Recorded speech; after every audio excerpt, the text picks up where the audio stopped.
Gravando. Qual é a posição de vocês perante o novo Estatuto Familiar?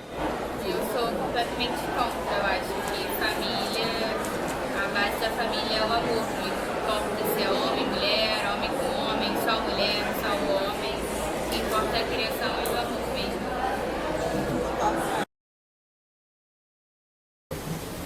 Cara, eu acho que é muito mais que isso, porque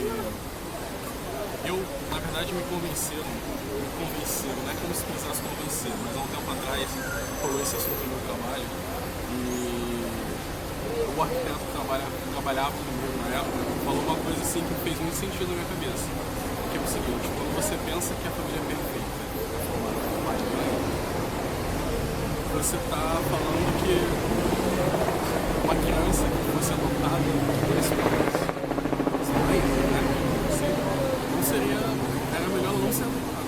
Não seria melhor ela não ser adotada, porque não ter uma família do que ter dois pais ou duas mães. Eu não sou por isso. Depende. É um negócio realmente muito antigo de Deus. Acho que o afeto, eles têm dois pais, duas mães, dois pais, eles vai ter um crescimento tão bom quanto comparar uma família convencional. Pra mim, família só quer dizer que seja homem e mulher. Entendeu? Pra você ter uma família não significa que precisa ser composta de homem e mulher. Depende do gosto da pessoa, da opção da pessoa. Que eu acho que cada um tem a sua livre e espontânea vontade. Porque você quer se relacionar com um homem com um homem não significa que ele não será uma família. Eles podem adotar um filho, a mesma coisa mulher com mulher. Eles podem adotar um filho e construir uma família. Às vezes tem mais capacidade do que uma pessoa que seja homem e mulher. Tá bom.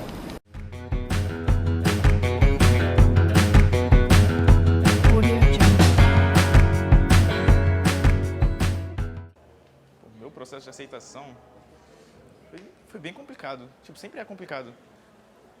Você imagina, por exemplo, lá uma época, com 14 anos, você para pra imaginar tudo isso, e tudo isso é na sua vida, e você para. O que eu tô fazendo? O que eu sou? Se eu sou realmente isso? Se isso é uma fase? Como é que meus pais vão reagir se for realmente isso? E, tipo, depois de um certo tempo, vou julgar pelos 16, 17 anos, que realmente caiu a ficha e falou: não, é isso mesmo, não tem como fugir, não tem como. Pô, muito. Imagina o medo de sair na rua, de sair com alguém na rua, você imaginar que uma outra pessoa pode estar te observando, te julgando só por ser quem você é. É horrível, não tem explicação. Sim. Foi um processo difícil, mas sim. Os meus pais de início foi bem complicado. Minha mãe não falava comigo direito, meu pai ficou praticamente um mês sem olhar na minha cara. Hoje parece que isso virou um assunto fantasma lá em casa, ninguém comenta sobre. Meu pai parece que esqueceu o dia. Tanto que até faz brincadeirinhas quando passa alguma coisa na televisão. Então, isso é bem ruim. Revoltante, né? Você imagina, você saber o que a pessoa que está sofrendo essa provocação está passando. Você sente a dor da pessoa. Não é legal. Deixa eu pensar. Aí você corta. Pensar. Eu lembro que eu estava chegando em casa, eu estava cansado do trabalho. Eu não lembro muito bem o que tinha acontecido, mas eu estava bem triste. Nisso, minha mãe estava em casa. Ela veio me perguntar por que eu estava daquele jeito. E eu admito, fui bem grosso com ela. E nisso ela começou a perguntar sobre o que tinha acontecido, por que eu estava daquele jeito. Ela já tinha percebido que eu estava daquele jeito outras épocas, já há bastante tempo. Foi nesse momento que eu falei que não tinha mais como esconder. Tipo, a partir desse momento mesmo que a aceitação não tenha sido boa, foi uma sensação muito boa de libertação.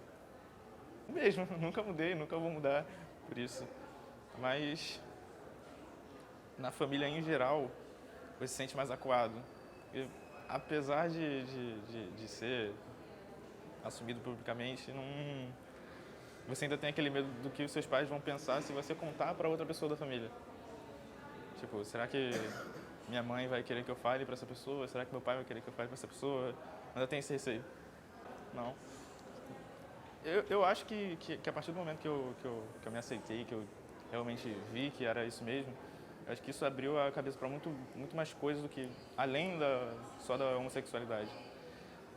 Por exemplo, feminismo, direitos humanos, tudo isso tá mais forte, não sei. Você começa a entender o lado de todas as pessoas, julga menos. Acho que não escolheria ser outra coisa. Então, acho que o primeiro eu fiquei meio surpreso. É uma coisa que a gente meio que não espera, a gente não desconfiava em nada. Mas aí, cara, eu sou meio tranquilo com isso, meio desconstruído com essa parada, então eu nem pilhei muito. Ele sabe, né? Porque foi uma parada que eu fiquei muito mais preocupado do que acontecer em casa, com meus pais, com a reação deles pra com ele, do que da situação em si. Isso nunca me pilhou, não. Eu levei de boa. Fiquei em choque, porque, como eu disse, a gente não esperava. Foi uma coisa que eu não esperei realmente acontecesse. A gente esperava que rolasse com ele e tal. E aí, explicou muita coisa, né? Porque o Igor sempre foi um cara muito fechado, não foi de falar, né? Tinha umas dificuldades em lidar com a gente em casa, com as emoções. E aí, do nada, isso meio que foi explicado. Né? Que, sabe, as coisas começaram a encaixar. E aí, na hora eu fiquei meio atônito, mas passou rápido, porque a gente notou a necessidade de botar as coisas pra caminhar.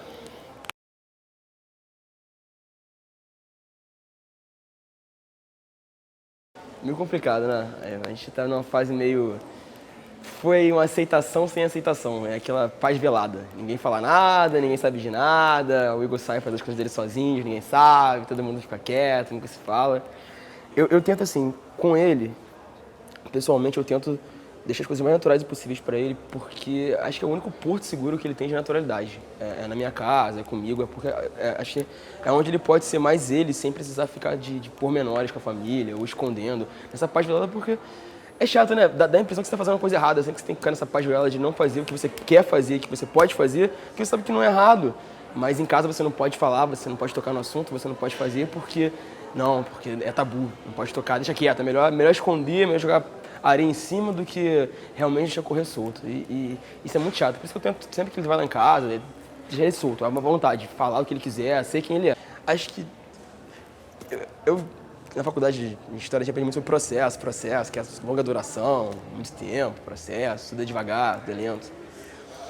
E acho que na época eu não tive... Meu processo foi mais antes do Igor. O meu processo de desconstrução foi antes do Igor, para chegar no ponto culminante foi o Igor. Eu acho que assim, eu comecei a conviver na faculdade com uma galera que tem esse debate muito constantemente. Inclusive meu melhor amigo é gay e tal. E ele sempre... Ele foi aprendendo muito sobre isso e me ensinando muito sobre isso. Eu tive que aprender muito com ele, a conviver com ele e a entender ele melhor e de naturalizar isso de mim, entender isso melhor. E quando o Igor me contou, eu já estava meio que cansado desse debate nas costas já. Eu estava já cascudo. Então eu não tive um processo de aceitação, eu tive um choque na hora por não desconfiar. Não vou nem desconfiar, eu tinha até tido essa conversa com os amigos antes, mas nunca passou pela cabeça uma ideia forte, assim. E aí eu tive o choque dos meus pais, que foi o problema. Quando ele me contou, eu falei, cara, meus pais. Então eu tive uma impressão, eu tive mais um choque e depois uma preocupação. Então acho que ficou mais assim, caraca, o que eu vou fazer agora? O que a gente vai fazer agora?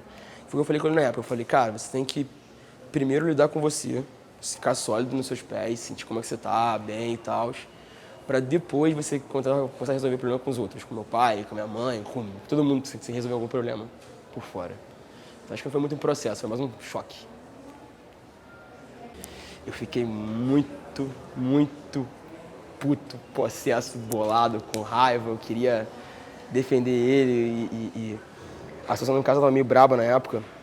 Eu tinha mudado de casa há pouco tempo e meus pais estavam com uma rixa comigo muito grande ainda, tudo era motivo de reclamação, de briga e tal. E aí veio essa história toda e cara, eu ficava pilhado, eu queria defender o Igor, eu queria proteger, assim, eu meio que criei o Igor, assim, a gente foi criado muito tempo sozinho, eu e ele.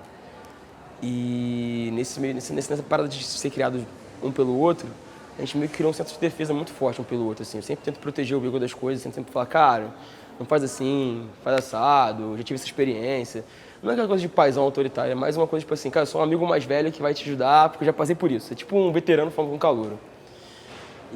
Cara, quando aconteceu isso em casa, eu fiquei bolado, assim, tinha muito medo da reação que meus pais iam ter. Porque eles já davam pequenas nuances que a gente teve quando o assunto rolou, deu a entender que eles não iam se dar muito bem.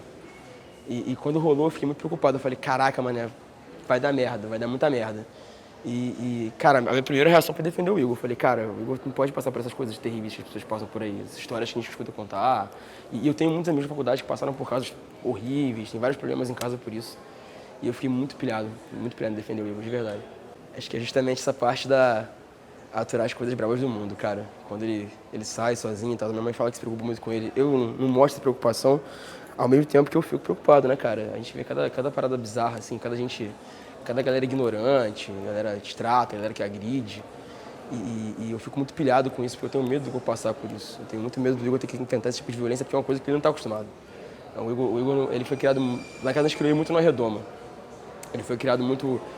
o bebê da casa, protege, cuida. E acabou que a gente ficou com essa proteção muito grande por ele. E lá fora, cara, é muito cruel, sabe? Um pouco que eu vivi, e sem passar por toda essa carga de opressão que ele passa, todo esse problema social que cai em cima dele, eu já sofri, cara. Imagina meu irmão. E é um cara tão, sei lá, eu sinto ele tão despreparado, né? Tão moleque, crescendo ainda. Eu fico com muito medo do Igor fora, aí no mundo solto. Eu acho que é um pouco dos dois. Não é querer ser, é naturalizar ser. É quando você acha que aquilo ali é o certo e é natural, você não questiona, você não critica. A gente sempre fala quando vai conversar sobre desconstrução. Desconstrução, a gente tem que desconstruir. Quando a gente fala de desconstruir, é justamente isso. É quando você tem que tirar de si essa carga natural de coisas que não são naturais. São sociais, são feitas, são construídas, são ensinadas, são passadas e perpetuadas e repetidas. Então, assim, quando a gente vai falar ele quer ser preconceituoso. Ele não quer ser preconceituoso. Ele naturalizou que aquilo ali não é preconceito, que é o normal, que o certo é ele, que o errado é o outro. E é um jeito de você reforçar sua identidade sempre. Você sempre encontra um outro, reforça o que você é, expelindo o outro. Então, assim, existe realmente esse outro? É tão diferente assim? E o que é natural e o que não é natural? A gente para pensar nessas coisas cara, é uma galera que tem que se botar para criticar. E a parte da ignorância, isso aí já está meio implícito nas coisas. Como as pessoas não se põem a criticar, elas são ignorantes. Se eu não critico nada, se eu recebo conhecimento sem criticar, sem pensar no que ele é, sem filtrar, automaticamente eu já me coloquei como ignorante. Entendeu? E eu acho que é um pouco dos dois, assim, um misto dos dois. Não. Eu tenho um colega que ele fala uma frase que, pra mim, é emblemática pra isso. Ele sempre fala assim, esse mesmo colega que eu citei antes. Ele sempre fala assim, caraca, é muito mais fácil ser hétero. Você não sofre preconceito, você não apanha na rua, ninguém te mata, ninguém te taxa de nada, você não tem que se vestir de jeito nenhum, você é totalmente livre de imposições. É muito mais fácil pra mim, entendeu? Você acha que eu queria? Ele vem de uma família evangélica, pai evangélico, mãe evangélica e tal. E sempre fala isso, se eu fosse pra escolher, escolhe aí o que você quer ser. Ele fala, é muito mais fácil ser hétero, não ia desagradar minha mãe, não ia desagradar meu pai, não ia desagradar ninguém, eu não ia passar problema nenhum, é muito mais fácil. Entendeu? E aí ele sempre fala isso, então não é uma opção, é você.